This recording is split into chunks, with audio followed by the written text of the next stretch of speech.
33 साल की नौकरी और 57 बार तबादला।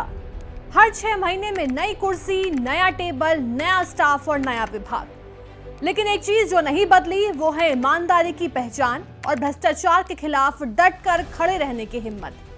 आज हम बात कर रहे हैं उस आईएएस अधिकारी की जिसने सत्ता से टकराने की हिम्मत दिखाई, जिसका नाम सुनते ही सिस्टम में बैठे कुछ लोग बेचैन हो जाते थे। उनका नाम है अशोक खेमका। एक नाम, एक मिसाल, परिचय और रिटायरमेंट। हरियाणा कैडर के 1991 बैच के आईएएस अधिकारी अशोक खेमका आज रिटायर हो रहे हैं। 33 साल की इस लंबी और संघर्षपूर्ण सेवा के बाद आज वो सरकारी सेवा को अलविदा कह रहे हैं।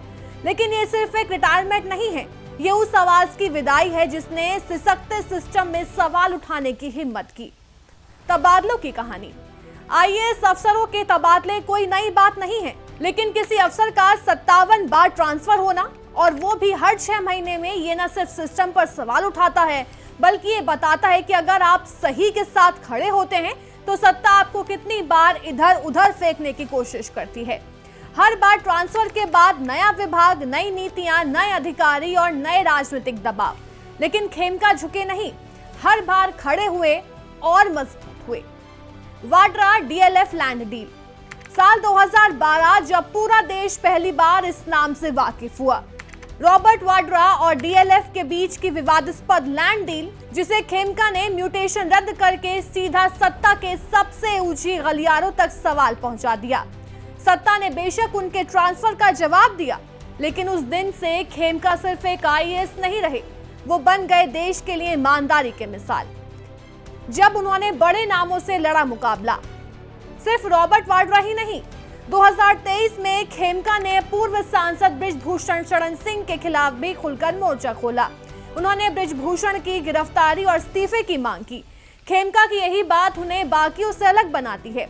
वो किसी पद या दल के लिए नहीं, सच्चाई के लिए बोलते हैं। अफसरों के टकराव।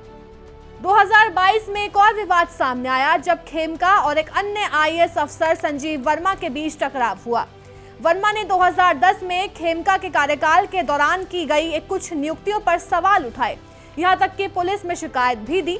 जवाब में खेमका ने आरोप लगाया कि ये उनके खिलाफ रची गई साजिश है। अफसरों के बीच के विवाद से आगे निकल गई और एक बार फिर खेमका सुर्खियों में आ गए। ट्रांसफर के पीछे की राजनीति। अब सवाल ये है कि कोई अफसर जिसे 33 साल में 57 बार ट्रांसफर किया गया, क्या वो काम नहीं कर पा रहा था या फिर वो बहुत ज्यादा काम कर रहा था और वो भी बिना चुके? विदाई लेकिन विरासत बाकी। आज अशोक खेमका रिटायर हो रहे हैं, लेकिन उनकी कहानी सिर्फ फाइलों में दर्ज नहीं रहेगी। वो उन युवा अफसरों के लिए मिसाल हैं जो सिस्टम बदलना चाहते हैं, जो दबावों के आगे झुकना नहीं चाहते।